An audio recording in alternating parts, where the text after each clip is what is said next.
Hello दोस्तों, मैं doctor रश्मि त्रिपाठी आपका अपने चैनल लॉ फाइटर्स अकेडमी में स्वागत करती हूँ। दोस्तों, आज के सेशन में जो मैं केस लेके आई हूँ वो सुप्रीम कोर्ट का सितंबर का ही 2024 का लेटेस्ट केस है। और आज की केस में सुप्रीम कोर्ट ने दहेज मृत्यु को लेके यानी दहेज हत्या को लेकर के अपना जो जजमेंट दिया है उसके बारे में हम लोग जानेंगे। और इस दहेज हत्या से संबंधित जो है सुप्रीम कोर्ट ने बहुत सारी अहम बातें बताई हैं, तो जो कि आज हम लोग इस सेशन के माध्यम से समझेंगे और जानेंगे कि दहेज हत्या का केस में कोई व्यक्ति अगर फंसता है तो क्या क्या चीज़ें प्रूफ होने पे ही दहेज हत्या होगा वहाँ पे। यही सब बातें जो है यहाँ पे सुप्रीम कोर्ट ने एक्सप्लेन किया है। तो आज चलिए हम लोग अपना सेशन स्टार्ट करते हैं और सुप्रीम कोर्ट के इस जजमेंट को समझने की कोशिश करते हैं और जानने की कोशिश करते हैं कि दहेज हत्या का केस कहाँ पे बनता है और कहाँ पे नहीं बनता है। तो सबसे पहले हम लोग केस के फैक्ट जान लेते हैं। केस के फैक्ट कुछ यूँ थे कि एक महिला की मृत्यु हो जाती है। तो जब महिला की मृत्यु होती है तो उनके घर वालों ने पति और पति के रिश्तेदारों, मतलब घर के परिवार के, उसके बहन, उसके माता पिता, सब लोगों के ऊपर आईपीसी की कुछ धाराएं लगाएं। कौन कौन सी धाराएं? आईपीसी की धारा 306, 498 ए और आईपीसी की धारा 304 बी।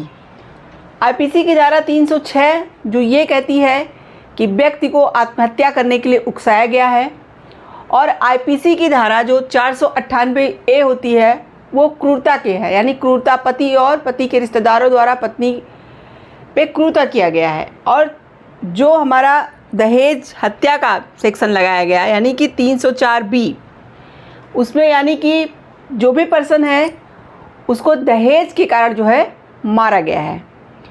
तो ये सब तीनों सेक्शन आईपीसी के इनके फैमिली और इनके पति के ऊपर महिला के लगाया गया था महिला के मरने के बाद। तो देखिए, जैसा कि लोअर कोर्ट ने तो इन लोगों को जो है इनके फैमिली वालों को और उनके पति को महिला के सज़ा मतलब दे दिया था, आजीवन कारावास का, और सिद्ध दोष मतलब कर दिया था। और जब ये लोग अपील लेकर के हाई कोर्ट जाते हैं तो हाई कोर्ट ने भी इनकी सज़ा को बरकरार रखा और जो है कहा कि यह जो है, जो कि लोअर कोर्ट ने जो भी जजमेंट दिया है वो एकदम सही दिया है।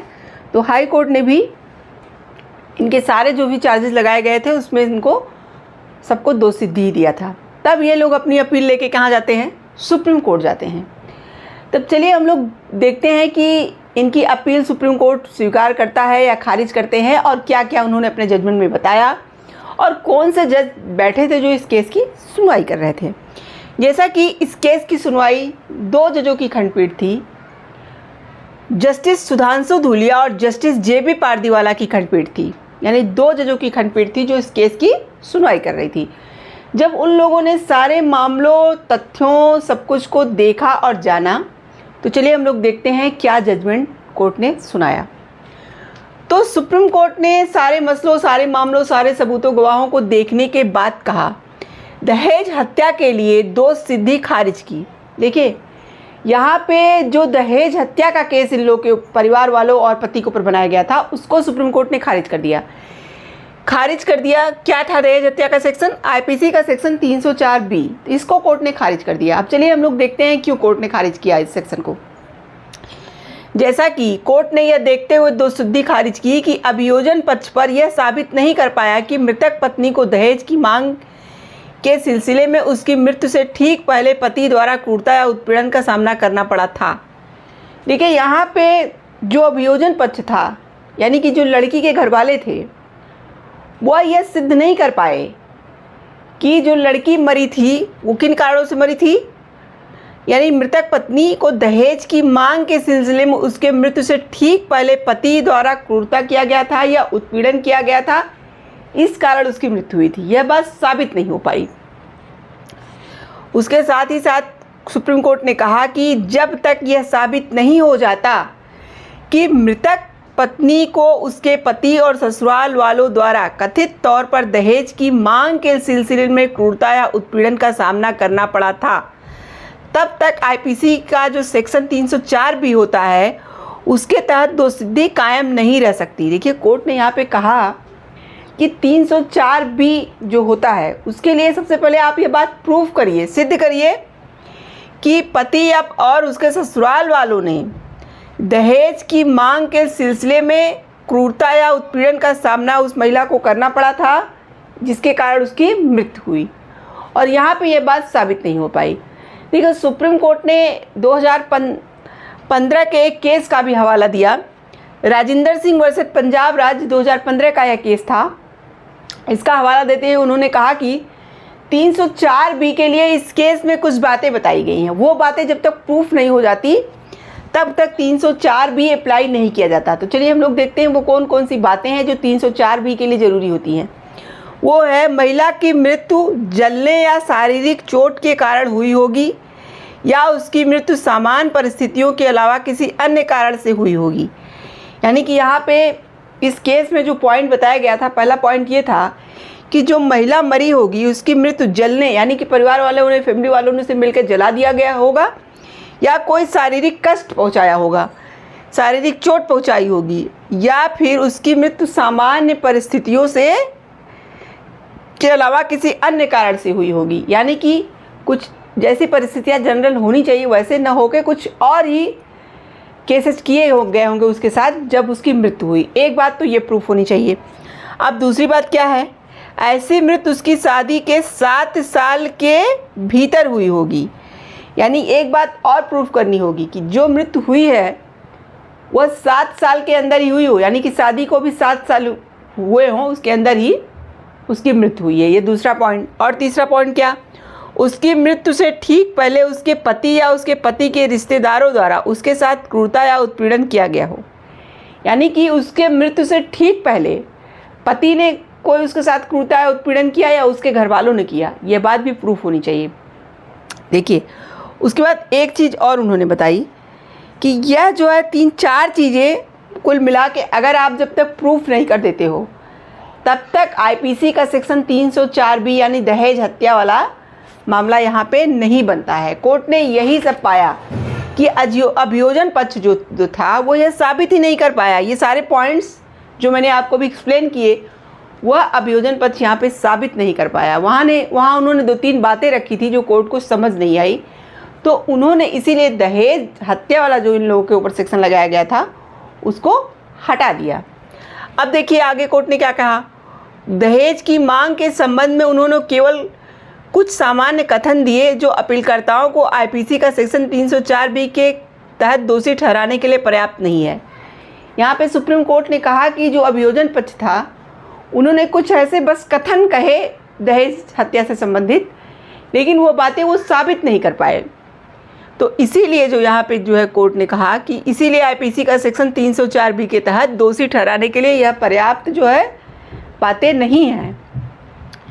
न्यायालय ने कहा कि ट्रायल कोर्ट और हाई कोर्ट ने एविडेंस एक्ट 1982 की धारा 113B के तहत दहेज मृत्यु की धारणा बनाते समय त्रुटि की है। यहाँ पे जो ट्रायल कोर्ट और हाई कोर्ट ने 304B को भी मान लिया था, मतलब 304B को भी दोषसिद्धि के अंतर्गत मान लिया गया था। वहाँ पे कोर्ट ने कहा कि इन्होंने सही से चीज़ों को देखा नहीं और इन्होंने एविडेंस एक्ट का जो सेक्शन 113B है वो भी यही बात करता है। वह एविडेंस एक्ट का जो सेक्शन 113B है वो बात करता है दहेज हत्या की। तो वहाँ पे बताई गई है कि क्या क्या चीज़ें होनी चाहिए, क्या क्या एविडेंस होने चाहिए, तभी दहेज हत्या माना जाएगा। तो वो कोर्ट ने कहा कि यहाँ पे ट्रायल कोर्ट ने और हाई कोर्ट ने यह बात देखने में त्रुटि की है, तो उनसे यहाँ पे थोड़ी गलती हुई है। यह सेक्शन नहीं अप्लाई हो सकता, इसीलिए उन्होंने यह सेक्शन खारिज कर दिया था। अब रही बात जो आईपीसी का सेक्शन इनके पति के ऊपर ही ज़्यादा लगाया गया था और घर वालों को तो दहेज हत्या में फंसाया गया था, क्योंकि वो था कि पति और इनके घर वाले मिल करके उसकी हत्या किए हैं। तो पति तो 304B से बच गए, यानी दहेज हत्या से बच गए, लेकिन जो आईपीसी का सेक्शन 306 और इनके ऊपर जो लगाया गया था 498 आईपीसी का सेक्शन 498A, यह दोनों जो है जो इनके ऊपर ये आरोप बरकरार रखा सुप्रीम कोर्ट ने। और क्या इनको सज़ा दी, देखिए आईपीसी का सेक्शन 306 आत्महत्या के लिए उकसाना और आईपीसी का सेक्शन 498 एक क्रूरता के लिए पति को दोषी ठहराया गया।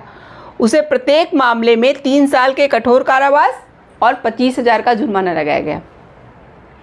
यहाँ पे सुप्रीम कोर्ट ने अपील को पूरी तरह से स्वीकार, मतलब जो जजमेंट दिया पूरी तरह से अपीलकर्ता के पक्ष में नहीं दिया।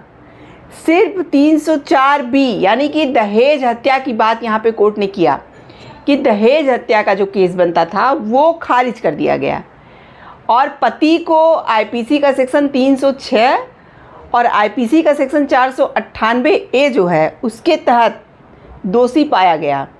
जो सबूत और गवाह थे उन सबको देखने के बाद कोर्ट ने पति के ऊपर 2 दोषसिद्धि बरकरार रखी और क्या किया उनको क्या किया, 3 साल का कठोर कारावास दिया और 25,000 उनके पति का जुर्माना भी लगाया। तो ये था पूरा जजमेंट। देखिए सुप्रीम कोर्ट के इस जजमेंट से हम लोग क्या बात समझे, हम लोग यह बात, सबसे मेन मुद्दा जो यहाँ पे था वो था दहेज हत्या का। तो दहेज हत्या यहाँ पे प्रूफ नहीं हो पाया, यानी कोर्ट ने कहा कि दहेज हत्या का केस ऐसे ही नहीं बनता, उसके लिए 3-4 पॉइंट होते हैं जिसको आपको प्रूफ करना होगा। जब वो सारे पॉइंट प्रूफ हो जाते हैं तभी हम दहेज हत्या का किसी के ऊपर केस कर सकते हैं। और इनके केस में क्या हुआ कि दहेज हत्या तो नहीं प्रूफ हो पाई, इसलिए वो दोषसिद्धि खारिज कर दी गई। लेकिन इनके पति के ऊपर जो 306 और 498A लगा था उसको कोर्ट ने बरकरार रखा और उसके तहत पति को क्या सज़ा हुई, 3 साल का कठोर कारावास का सज़ा और 25,000 जुर्माना भी लगाया गया। तो ये है पूरा जजमेंट। तो आशा करते हैं कि आज का केस आपको पसंद आया होगा।